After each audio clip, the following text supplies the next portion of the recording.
Good afternoon. We're studying today the laws about interrupting Torah study to daven. So let's start with the Ramah where we left off yesterday. We're in Kuf Vav Beis 106.2 in the Shulchan Aruch. V'im lomed la'acherim, if somebody teaches others, eino posik, he doesn't stop to daven. We're going to soon qualify what this means. Kamoshin isbar le'elsim and peites, like we explained earlier. Umikol makom, posik v'koreh, posik rishon shel kriyishma. But nevertheless, even though he doesn't stop to daven, he should still read the first verse of the Shema. V'im ein hasha overes, v'yesh lo shel sadayin lispalav likros kriyishma, eino posek klal. And if he still has time to daven, after he's done learning, then he should not stop at all, even to say the first verse of Shema, because there is still time to daven after he's done learning. So let's see the Mishnah Berurah. There's going to be some qualifications here, and maybe some differences.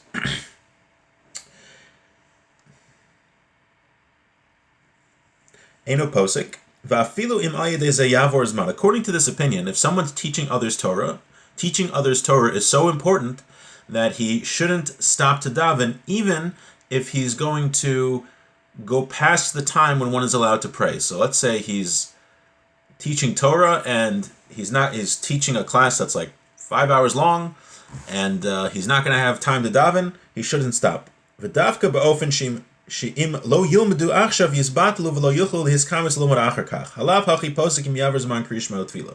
But this opinion is only if there will not be an opportunity to learn later. But if there's going to be an opportunity to study later, then one should not interrupt. If there's going to be an opportunity to study later, then one should interrupt. From the Chai Adam, it sounds,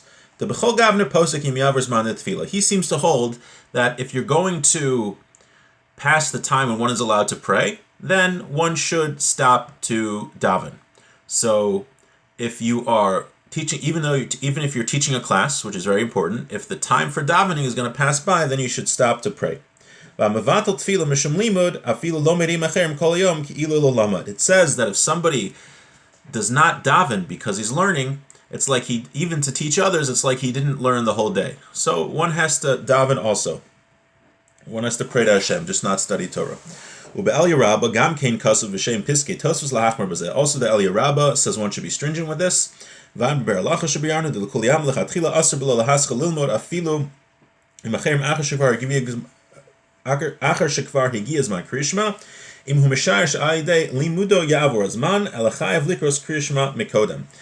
says that he explains also, according to many opinions, that even if one is teaching others, if the time for davening will pass, then he should stop to daven. And he says that even according to the opinion that says you don't have to stop, that's only if you started teaching before the time of that's only when you started teaching before the time of Shema came. So really the case isn't going to be so common. It would be like you started teaching at dawn and you're teaching a class until 9:30 in the morning when there's no longer time to say, or 10:30 in the morning when there's no longer time to daven. So that's probably not going to be too common that people are having classes that long. But in general, it seems to be the general consensus is that even if one's teaching others, he should stop teaching if the time for davening will pass.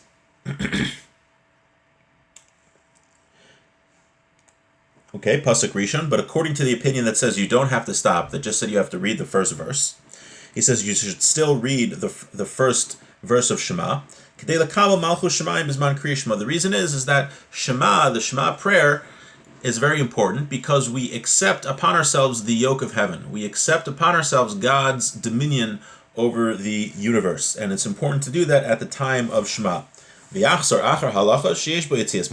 during the learning, he should teach a halacha about leaving Egypt, because it's a mitzvah to mention the leaving of Egypt during the time of Shema. And after he's done learning, even if the time has passed, he should still read all the 3 paragraphs of Shema. Okay, Eino posek klal. We said that if there's still going to be time to daven after he's done learning, then he doesn't have to stop learning. So if you are learning at 8 a.m. and you're going to finish at 9 a.m. and there's still time to say Shema and to daven, you don't have to stop right away. Even if a person is learning by himself, the later rabbis write Even if someone started learning when he shouldn't have, meaning after the time when it became appropriate to daven Shema and to daven the time to daven and say Shema.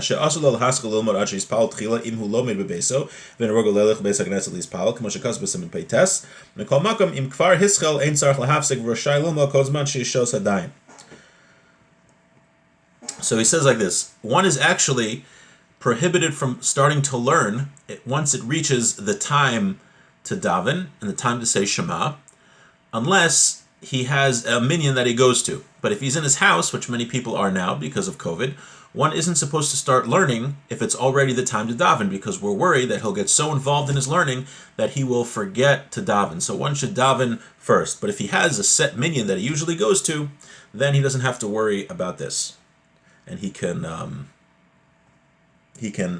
even learn when it's already the time of davening. But if someone started to learn when he wasn't supposed to, as long as he has time after he's done learning to daven, then he doesn't have to stop. He does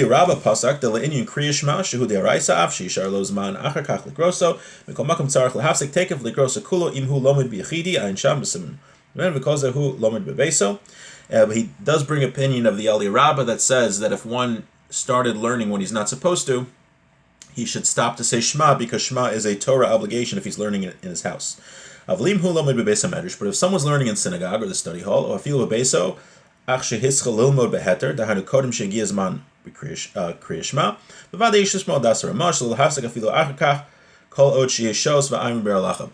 if someone's learning in shul, where there's a set time to daven, or he's learning in his house and he started learning when he was allowed to, he doesn't even have to stop to say Shema. So let's say you get up really early, you get up like 4 a.m. before dawn, and you start learning, and it becomes the time to say Shema. Even if you're in your house, you don't have to stop learning as long as there's still time to daven afterwards. But some say that if you started learning when you weren't supposed to, then you should at least stop to say Shema. So just to summarize, we had a lot of halachas here. If the time is going to pass to daven, and even if you're teaching a class, you should stop to daven. Now let's say you're at home and you don't plan to go to a minyan. So when it becomes the time to daven, which is around dawn, or maybe a little later, then when you get to that time, you should daven first and you shouldn't start learning. Now, if you started learning before dawn, then you do not have to stop because you started when you were allowed to. But if you started learning after dawn, when you weren't supposed to, so then according to some you don't have to stop. According to Eli Rabbah, you have to stop to say Shema. Now, if you're learning in a shul, or if you have a set minyan that you go to, then you don't really have to be so worried about this. Okay, there's a lot of details there. If anyone wants to go over it with me, please feel free to call or text or anything. And I hope everyone has a great day.